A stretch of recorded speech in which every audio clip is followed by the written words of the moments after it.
Hello दोस्तों, मैं आज आपको काउंटिंग प्रिंसिपल के बारे में बताऊंगा क्योंकि हमको इसकी ज़रूरत पड़ेगी परमुटेशन और कॉम्बिनेशन जानने से पहले। तो उसके बाद हम चैप्टर शुरू करेंगे परमुटेशन और कॉम्बिनेशन। पहला काउंटिंग प्रिंसिपल क्या होते हैं कि दो तरह के होते हैं। एक है एडिटिव प्रिंसिपल ऑफ काउंटिंग, दूसरा मल्टीप्लिकेटिव प्रिंसिपल ऑफ काउंटिंग। इसको मल्टीप्लिकेटिव प्रिंसिपल ऑफ काउंटिंग एक एक करके पढ़ेंगे।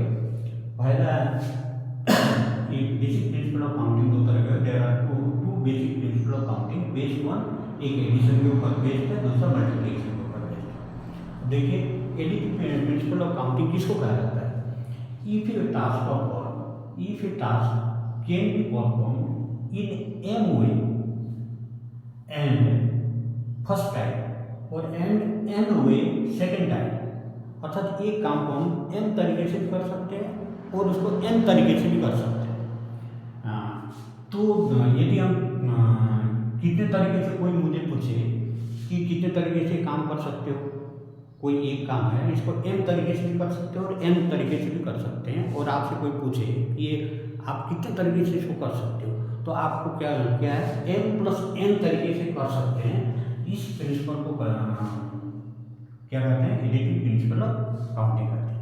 आपको इस परिभाषा से इसमें क्या है, if a task can be perform in M first type way and N second type of way, both type of way are mutually exclusive. इसका मतलब है कि एक काम को करने में दूसरा का कोई उसका बाधा ना हो, कोई उसकी वो न पड़े, प्रभाव न पड़े।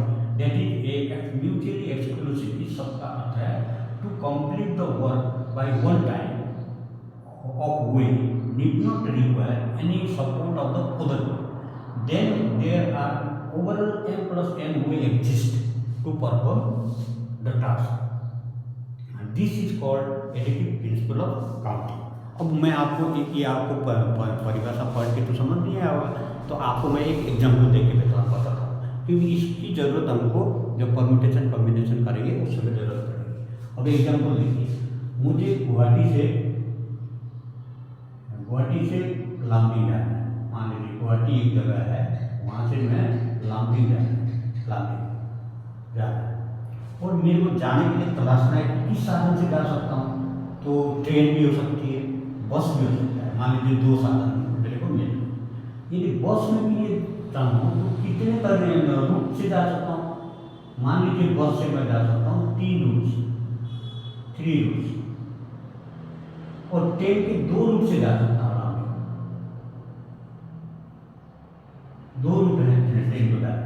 मान लीजिए यहाँ बीच में कोई बगाईगांव है और यहाँ कोई दूसरा जगह है, तो रूट एक बगाईगांव से होती हुई ट्रेन जाती है, दूसरा दूसरी जगह से होती हुई ट्रेन जाती है। इस 2 रूट से जा सकता हूँ। बस भी इसी तरह बीच में कोई एक सिटी से होकर गुजरती है, दूसरी सिटी से, तीसरे सिटी से।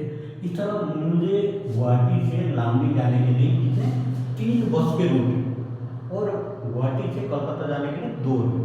तो मैं बस में कितने तरीके से जा सकता हूँ? मेरी इच्छा के अनुसार मैं बस के बाई बस जाऊँगा तो 3 तरीके हुए।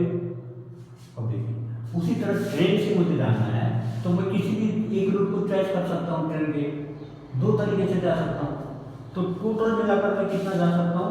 तो टोटल मैं जा सकता हूँ, टोटल हुए कितने होंगे मेरे पास चॉइस में? टोटल हुए 3 + 2 = 5। तो इस प्रिंसिपल को हम कहते हैं एडिटिव प्रिंसिपल ऑफ काउंटिंग। तो ये आपको समझ आया होगा। इसकी जरूरत पड़ेगी परम्यूटेशन कॉम्बिनेशन के सवाल हल करते समय। Thank you.